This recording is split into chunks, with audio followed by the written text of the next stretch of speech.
The next guest speaker that we have here, all right, this guy is legit. He is an individual that has gone through a tremendous amount, okay, of struggles in his life. Watch closely, whip those pens out and start taking notes. Absorb this message.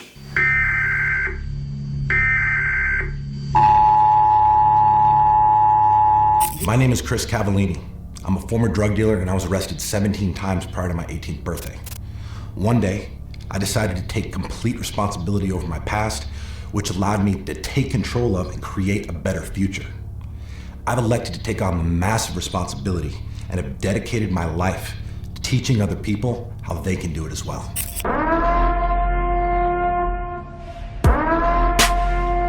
The reality is this. There are winners and there are losers. Our society, our schools are not set up to teach us how to live a strong, fulfilled, successful life. Our life is a reflection of the standards that we have chosen to accept. We don't just wake up in the morning and feel good about ourselves. You have to earn that right. Hard work isn't enough. If you want to do things that are great, you need to learn how to think differently. You're going to fall on your face a time or two. Don't celebrate mediocrity. I'm going to be telling people not what they want to hear, but what they need to hear.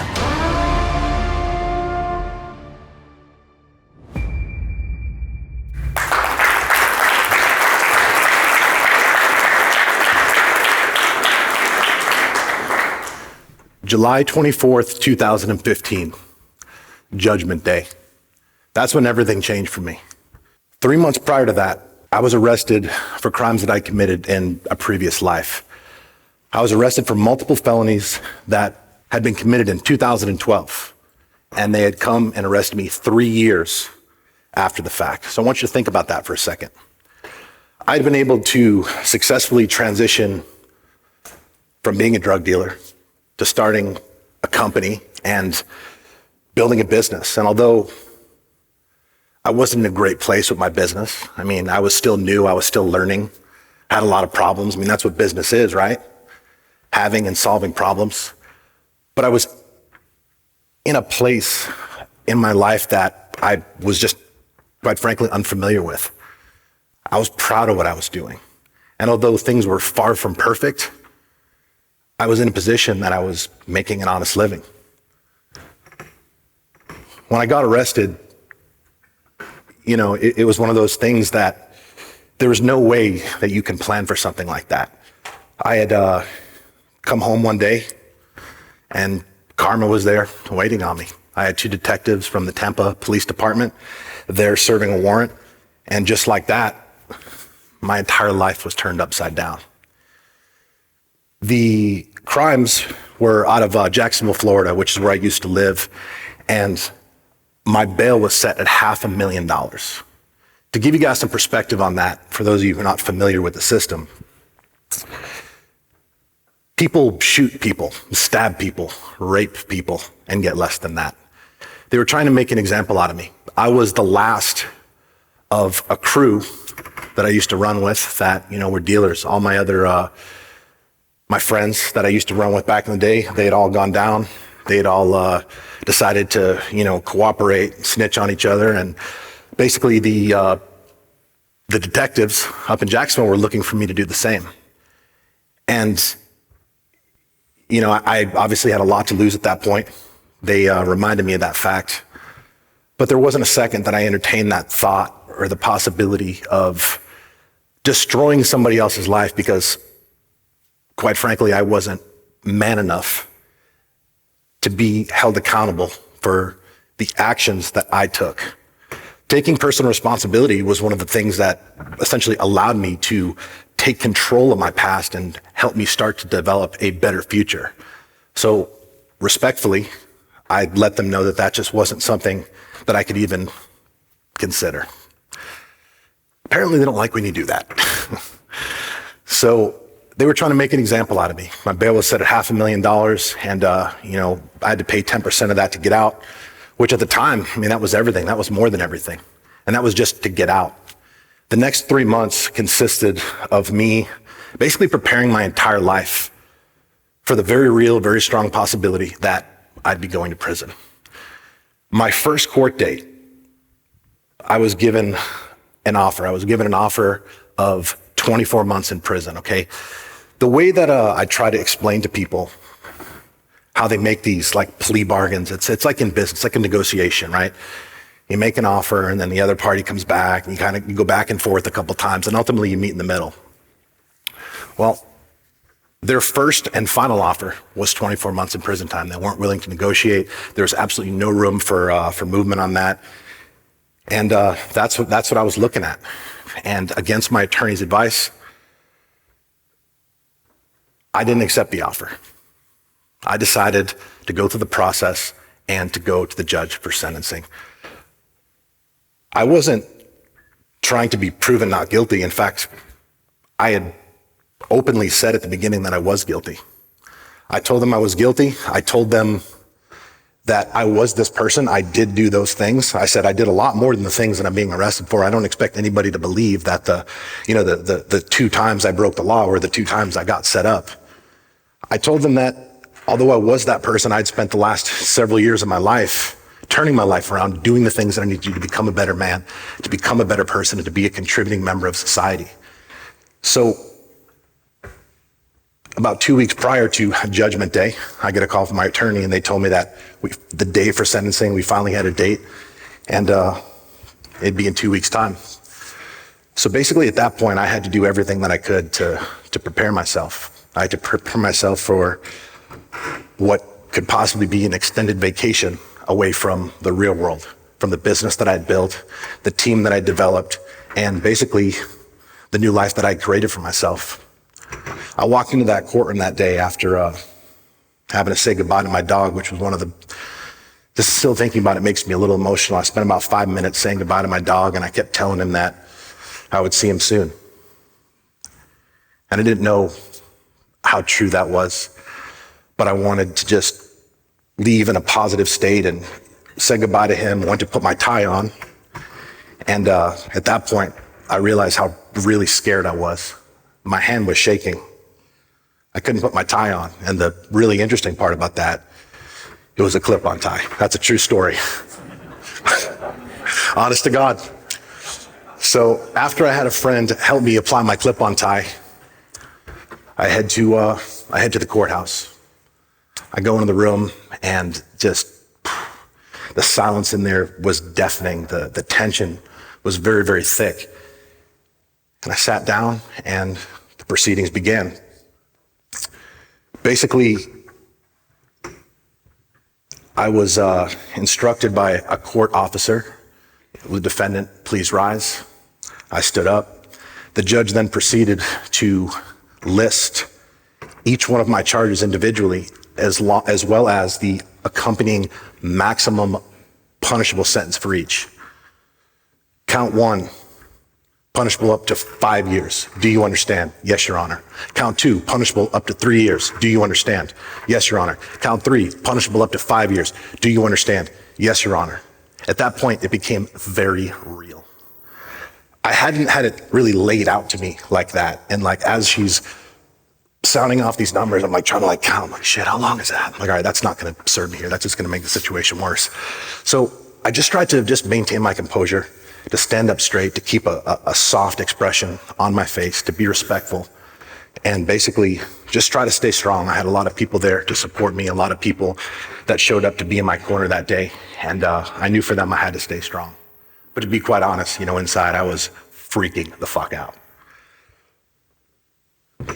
At that point,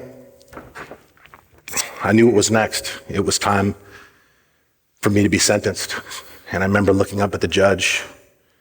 She was writing some notes on the paperwork that she had in front of her. She removed her glasses. She slowly looked up, and eventually my eyes met with hers. And at this very moment, just the previous 33 years of my life just flashed before my eyes. And I knew that one way or the next, this was going to be the end of this chapter and on to a new one. This woman then spoke the words that would ultimately change my life forever. Good morning, guys. My name is Chris Cavallini. I'm a 36-year-old entrepreneur. I'm the CEO of a company called Nutrition Solutions. Today, I'm very grateful to be here with all of you to talk about adversity, mental toughness, and the practical action steps that I've taken that have allowed me to go from being a kid who was arrested 17 times prior to his 18th birthday. I was actually arrested another half dozen or so in my adult life. Being a drug dealer, to becoming the CEO of a company that's brought in tens of millions of dollars and has created one of the most forward-thinking, innovative cultures in all of the world today. I'm really excited, guys, because I've lived a pretty interesting life to this point. And what I've realized along my journey through countless encounters with adversity is that adversity is actually not a bad thing. It's not a bad thing. It's actually a great thing. But it's very important that we recognize it as such. You see, I've encountered a shitload of adversity.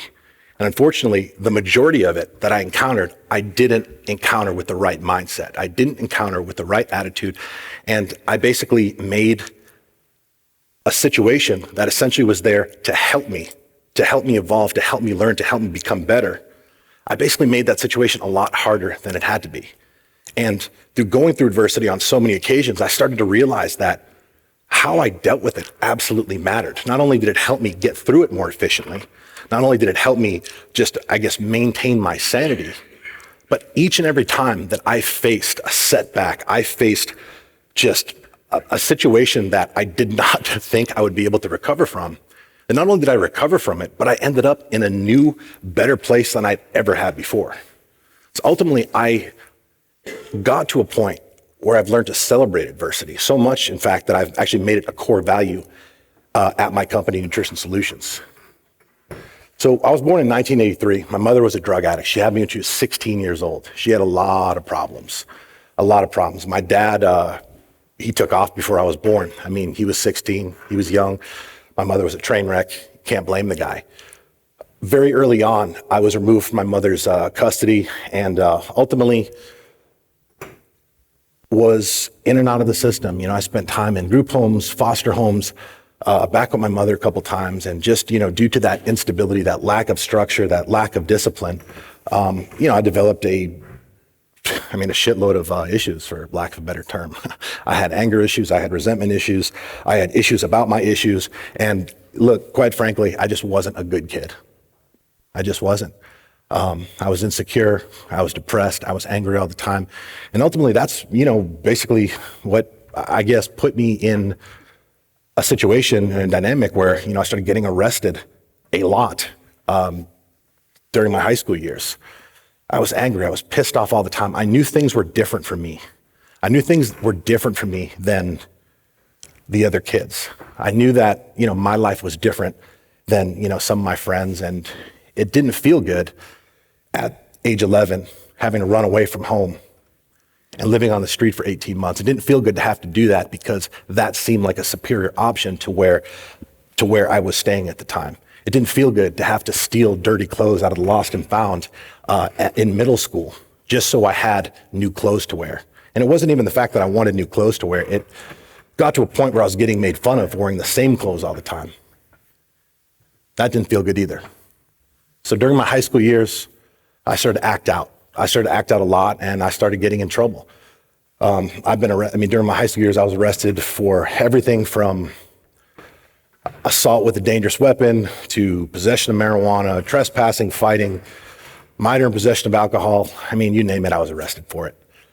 A turning point in my life happened my junior year in high school, where basically I was living with my biological grandmother, and she just got sick of my shit. Who could blame her?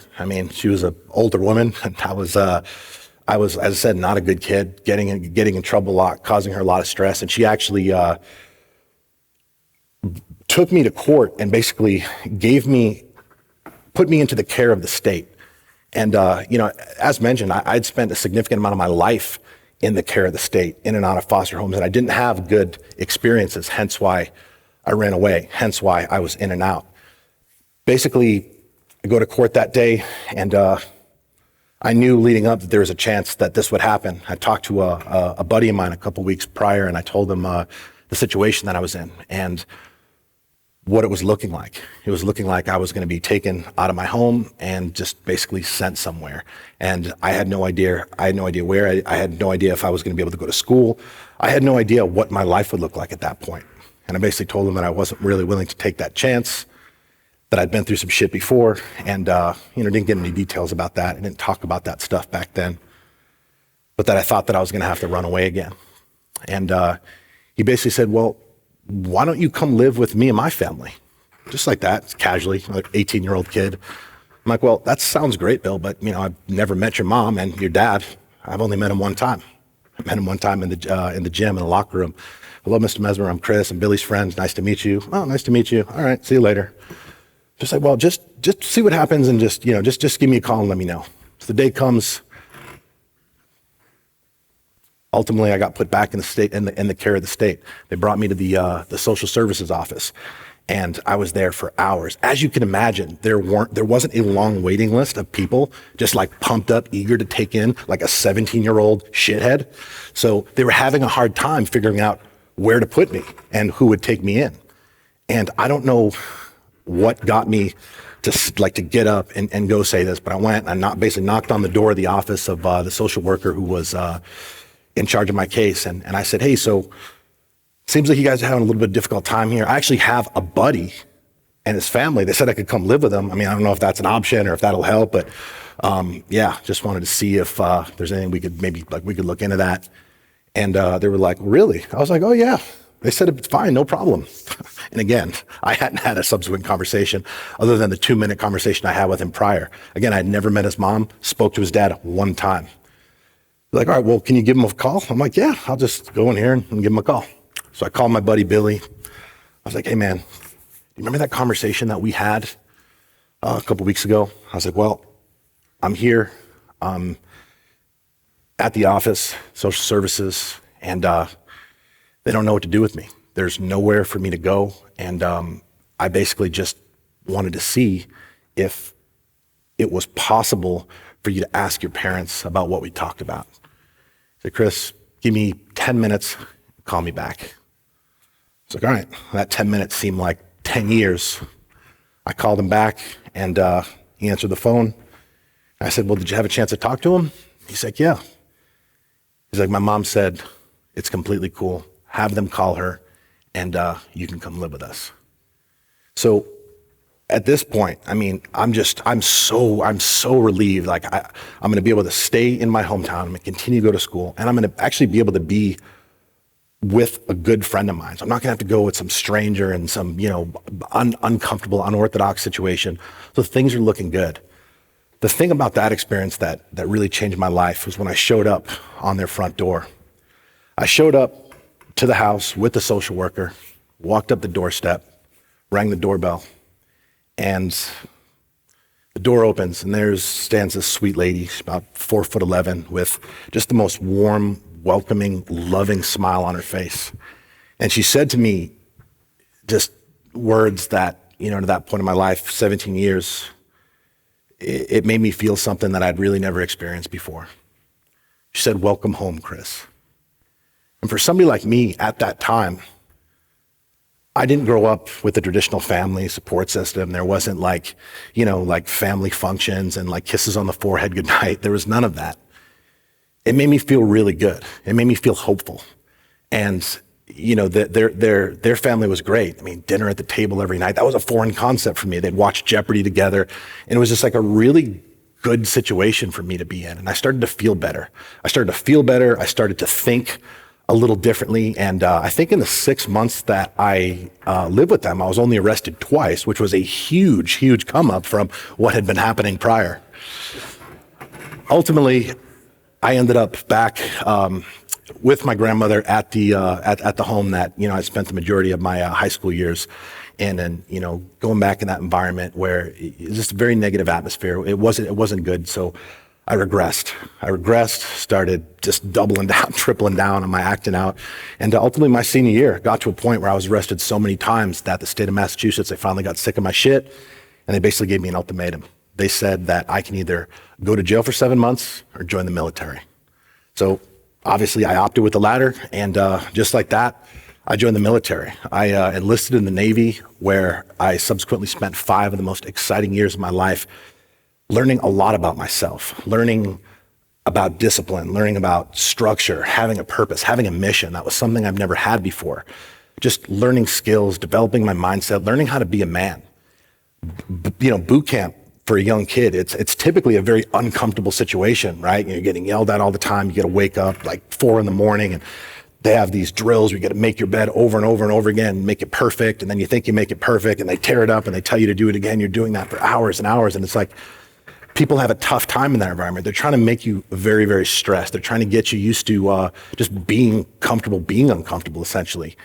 And it was funny because boot camp for me really wasn't difficult because, even though some of those things kind of sucked, like I felt better than I did when I was in Boston. I felt better than I did when I was just around all the negativity and all the shit that I had been exposed to growing up. So the military did a lot for me.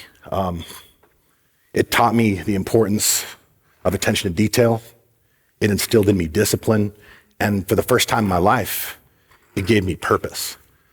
After 5 years of serving in a very elite community, I was a Navy deep sea diver for 5 years. I made the decision to get out. I made the decision to get out because I developed a very positive association with Jacksonville, Florida, which is where I was stationed at. And I loved it there. I loved the person that I was becoming. I had some great friends. And, had I stayed in the military, I would have had to leave and go to a different city, different country, wherever. And they were offering me a lot of money at the time to re-enlist, but I just wasn't willing to take that chance and go somewhere and then just go backwards again. So I decided to get out. And that didn't prove to be the best decision for me because I basically went from one night to the next, from having purpose, from having structure, from knowing where to be, when to be there, what to be wearing, and what to do, to no longer having any of that. And I lost my routine, I lost my structure, and I essentially regressed. Started working in a strip club. And, for a young guy, single guy, like most other guys, I'm like, dude, that is awesome. And, if you think that, you wouldn't be wrong. But that's most people. That wasn't me. I had a huge chip on my shoulder. I still was a pretty insecure person. I had a lot of anger issues that were just still instilled in me. I hadn't sorted that shit out yet. And that environment was just not conducive for somebody who had the issues that I had. So just getting in fights with the customers, arguing with the girls, messing with the girls. And I hated it so much. I was just drinking at work to make it more tolerable and just going down a whole different path that I knew wasn't serving me. And I drew an awareness to that. And finally, I just said, fuck it. And I quit and subsequently became a drug dealer. It's okay. You can laugh. I know that's funny. So basically, yeah, true story, guys. I quit the strip club to become a drug dealer. And just to be clear here, I wasn't selling meth to elementary school kids. I sold anabolic steroids for a number of years. All right, not minimizing it, but there is a little bit of a difference between the two. I lived a fast life, man. I made money, came in fast, it went out even faster. I was partying all the time, just no worries, no care. I didn't have a real job. I was a very shitty drug dealer, if I'm being completely honest. Not only did I spend all the money that I made, again, I didn't have a normal job. I actually had, at the time, a fluorescent orange Lamborghini and a fluorescent green Hummer. I was that drug dealer, honest to God. So did that for a number of years. Finally, it got to a point where life started changing. Life started to look different. I was getting a little older. Now I'm in my mid-20s, and some of my other drug dealer friends, drug dealers hang with other drug dealers. They started getting in trouble. They started to get arrested. They started getting sent to prison. My best friend, ultimately, still my best friend to this day, he ended up getting sentenced to 12 years in prison. And that was a huge, huge wake-up call for me because I knew, something in me knew that it was only a matter of time before my number was called. And I basically went to a friend of mine who was, very successful, someone I had access to. I didn't have access to a lot of successful people. Back then, why would anybody like that want to hang out with someone like me? I basically told him, put my cards on the table. It's like, look, here's where I'm at. I want to make some changes, and I honestly have no idea where to start or what to do. Is there anything that you could put me onto that would basically help me get clarity and help me move forward? He put me onto two things. He told me that First of all, I needed to start surrounding myself with people who were better than me, and that I needed to start doing personal development. I needed to start reading everything and anything I could that was consistent to becoming a better human being. So, at the time, I couldn't really hang out with anybody who was better than me because, I didn't, the crew that I hung out with was the crew that I hung out with. So what I started to do is I started to distance myself from some of the shitheads that I was surrounding myself with. And at the time, it was pretty easy to do because everybody that I had around me were shitheads. That made a profound impact on my life.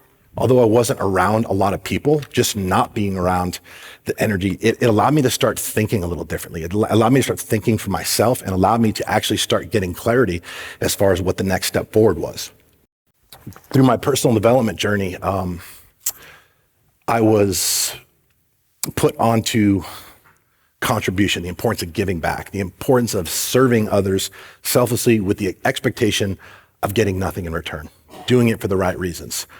And so I scouted out an opportunity to go serve the homeless, to go, it was a monthly thing they were doing where they were feeding the homeless and they were looking for volunteers.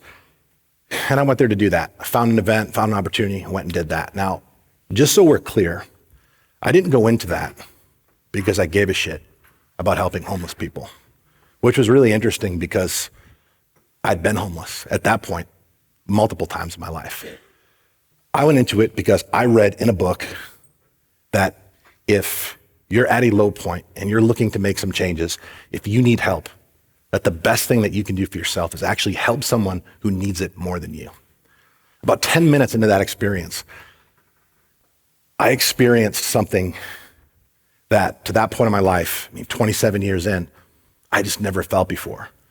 I was overwhelmed with just deep feelings of gratitude, with pride, with purpose and perspective. Here I am, complaining, bitching, feeling sorry for myself. And I'm in this place where there are people lined up literally around the building just to get a hot meal. And being able to feel that gratitude from the people that were coming in that we were serving, how thankful they were, how appreciative they were. Just those feelings that I was just so unfamiliar with. I realized right then and there that I needed to figure out a way that I could experience those feelings all the time. I had no idea what it would be. I had no idea what I could do, but I knew that my life's purpose was to serve others and help other people to where I could experience those feelings all the time. And the next couple of years, I continued my personal development journey. Ultimately, I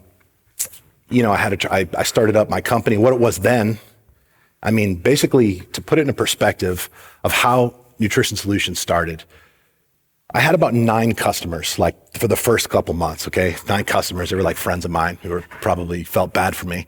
But our first pickup location, our first, we call it retail center, was actually a borrowed station wagon's hatchback that was parked centrally located in a strip mall in Jacksonville, Florida, centrally located to where the 9 customers that we had at the time lived. And they would come and they'd pick up their meals out of the hatchback. I'd have some ice blankets over things, just ghetto as all hell. But that's how I started. And I was able to transition out of drug dealing successfully. It took me probably about a year and a half to fully walk away from that to where I was able to make enough money to support myself. But I was able to get to a point where I was able to pay my bills and pay myself $500 a week, which at the time I felt really pumped up about because it was legitimate. It was legitimate. I was making this money and I was sleeping good at night.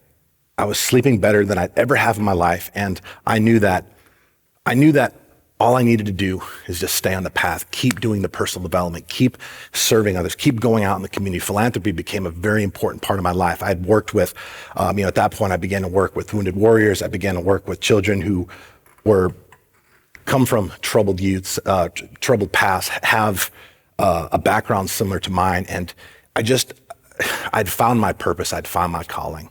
And, had some problems in the introductory stage of the business. Obviously, I had a reputation that preceded me, and a lot of people just didn't take me seriously. A lot of people doubted me. A lot of people were basically convinced that this company was an illusion that was basically in place to cover up what I was really doing, which was selling drugs. But the fact is I had walked away from that and I was now a business owner. Things started going pretty good. I started to make some progress. Things started to evolve. And, like we expanded. We were in multiple cities now. I'd moved to Tampa. And, then one day I came home and there they were. So now we're back in the courtroom. The judge looks at me and she says, Mr. Cavallini, I've been doing this for 25 years. I've been on this bench. I've familiarized myself with your mitigation. I've read all the statements. I've listened to all the character witnesses who've spoken on your behalf. In the 25 years that I've been on this bench, I've never seen anybody do what you've done. She said the purpose of prison is rehabilitation. She said she's convinced that I've successfully rehabilitated myself and that she sees no value in sending me to prison. Thank you. She then went on and told me that for all I've done, that I should be proud of myself. And guys, when I tell you that absolutely blew my mind, that was the literal last thing that I ever in a million years would think would come out of this woman's mouth in this situation, in this dynamic. I walked into that courtroom that day on my own free will, prepared not to walk out of there on my own free will. I prepared my entire life as good as I could to basically be away for an undisclosed amount of time. And just like that, the universe gave me a second chance. So I refer to that day as Judgment Day, but the reality of it is that was my rebirth day, because that experience gave me just the ultimate perspective and made me realize that, like, now, I'm on borrowed time. Like, technically, guys, this was 4 years ago. I technically could still be in prison had that gone a different way. So from that day forward, I just committed myself to doing everything I could to get the most out of every second of every single day. And I took on the responsibility of teaching other people that have had a similar background, that have been through some shit, that have just have a shitty life, whether it was due to things that were out of their control or things that were in their control. I've dedicated my life to helping other people basically do exactly what I did, because it's actually not very difficult.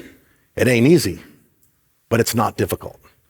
So my company, Nutrition Solutions, we have a pretty unique company culture in the sense that we proudly employ convicted felons, people who have struggled with substance abuse, people who've been in prison for lengthy periods of time. And what I've done with our company is basically create an ecosystem that is geared around the process that I followed that helped me change my life, which is personal development, gratitude, giving back in the community, fitness, and seeking out discomfort. So to give you guys some examples, I actually pay my employees to work out. Twice a week, we have an organized workout session early in the morning, and we're training hard. It's not a little bullshit workout. For those of you guys who come to the workout tomorrow, you'll get a little taste of some of the things that we do. But it's geared around not just training their bodies physically, but developing their minds mentally by pushing them out of their comfort zone, and by doing so, giving them the confidence that they need to attack life in other areas. My training is very important to me. Fitness allowed me to develop the confidence that basically helped me overcome a lot of the challenges that I faced in life. And, the more physically fit I became, the more mentally fit I became. My objective when I train is to make it so hard and uncomfortable that everything else that happens in life just seems easy in comparison. And it's worked out pretty good so far, guys, because as entrepreneurs, as people who have the entrepreneurial mindset, as people who want to fucking win in life, and make no mistake about it, winning matters. We're going to encounter problems. We're going to encounter setbacks. We're going to be confronted with adversity. We're going to be put in situations that we don't think that we can recover from. But it doesn't matter. You have to take it on anyway, because we have an obligation to win. And part of winning is just showing up and be willing to endure. And when you train yourself, when you condition your physiology to experience those just extreme feelings of discomfort, which fitness is the easiest way to do that, it makes things a lot easier when you get into those situations because, guys, it never stops. It never fucking stops. But you learn to deal with it differently.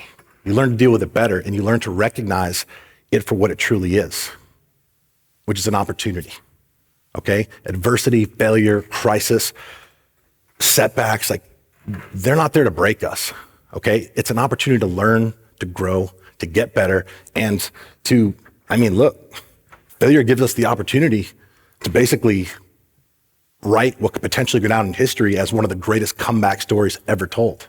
And that's the narrative that I've decided to go with. And that's the narrative that I try to teach people to make them understand. Like, you have to be willing to show up. You have to be willing to show up and just do shit. And it's not always gonna go the way you want it to go. In fact, the more you go, it's probably not gonna go the way you want it to more often than it does. But the fact is, every time you get better, every time you learn, every time you put yourself in a better position to succeed at the next at bat. And that's what it is, guys. It's about showing up and doing the work. And the way that we can basically get ourselves in a position to set ourselves up for success is to consistently look for ways to seek out discomfort. Now, there's all kinds of ways that we can do that, right? Everybody's levels of discomfort is different. I want to talk to you guys about 3 things that literally anybody here can do that legitimately you can start today, and in a very, very short period of time, it will make a massive, profound impact on your productivity, on your efficiency, on your confidence, and just your overall ability to kick more ass in life. All right, it starts in the morning, guys, when you wake up. You got to optimize your morning routine for success. All right, set your alarm early. Wake up earlier than what's comfortable. Wake up earlier than what is convenient. Set your alarm and honor your commitment that you've made with yourself. When that alarm hits, you get out of bed and you do what you're supposed to do, which is kick ass. All right, be grateful. Look, you guys are here right now. A beautiful weekend in Fort Lauderdale. It's beautiful out there. People out there probably drinking on the beach, hanging out. You guys have made the decision to come here and better yourself. And honestly, that's fucking awesome. That's admirable. But it's not enough, guys. The personal development needs to be part of who you are. It needs to be part of your daily schedule. At the end of the day, if you can't commit time to bettering yourself on a daily basis, do you really think that you deserve success? Do you really think that you deserve better than what you have right now? It's an honest question, and it's something that a lot of people, unfortunately, just fail to recognize as being as important as it really is.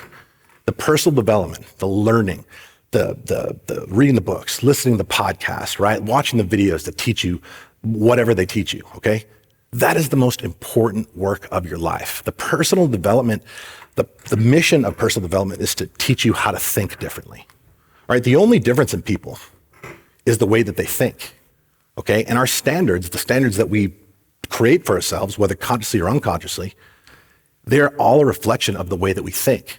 So we can improve that. We can basically learn the things that we need to learn to just become better by consistently allocating time every single day to our personal development. And once you do it, you get addicted to it. It is the best drug. I've done a lot of drugs, guys. I've done a lot of drugs. And I will tell you, there is none that feels better, works better, and has basically an evergreen effect. Like, it never loses its opulence. It never loses its valor. But you got to do it every day. You absolutely have to do it every day.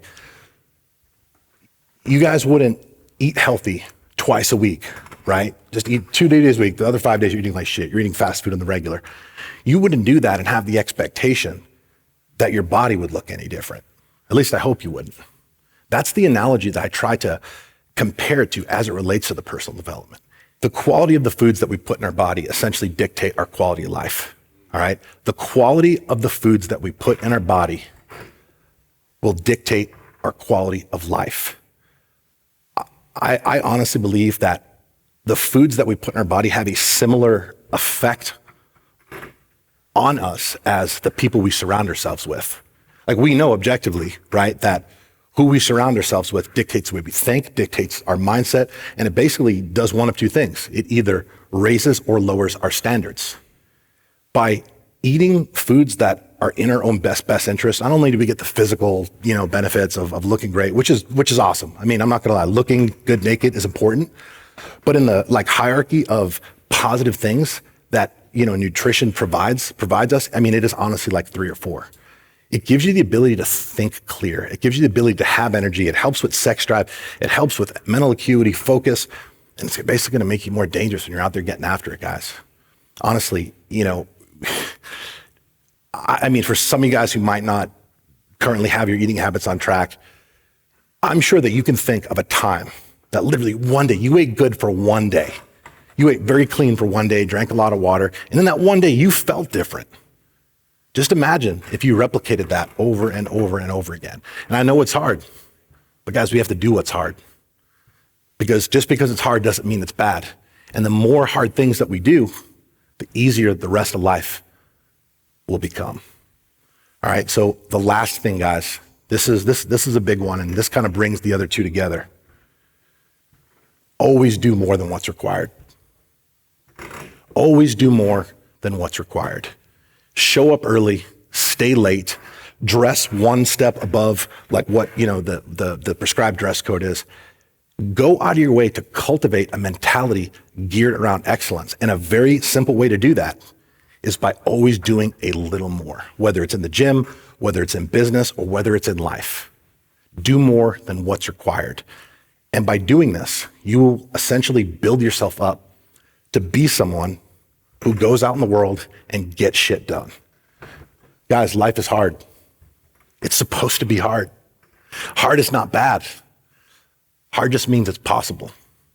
Anything is possible, guys. And the way that we get to a point that some of you guys might hear that, and you might say that, you might kind of believe it, but the way that we get to a point where we actually believe that anything is truly possible and we are capable of anything we set our mind to is by developing the confidence that we need to be willing to step up to the cliff. And you're scared, but you're willing to step off with no parachute because you're confident enough to know that as you're going down, you're gonna figure shit out. And the way that we get to that point is by developing our mental toughness, by constantly looking for ways to improve, get better, and seek out discomfort. Guys, tomorrow morning, there's gonna be a lot of discomfort going on at the beach. And I'm just gonna be honest with you as a friendly disclaimer. I want as many of you guys to show up as possible. And honestly, you go out, you have some drinks tonight, you wake up in the morning, you're like, oh, I'm not gonna do that. No, you should do that. That'll just make it that much harder. Do yourself a favor, come to the workout tomorrow, okay? I'm not looking to crush anybody. I'm not looking to steal your soul, but I am looking to push you guys and to show you guys that you're capable of a lot more than you probably think right now. I'll be out there with you. I'm gonna push you, we're gonna go hard. And I guarantee the rest of the day will be 10 times better because we would have started it out on the highest note possible. Guys, thank you so much for being here. I look forward to seeing you tomorrow. Thank you.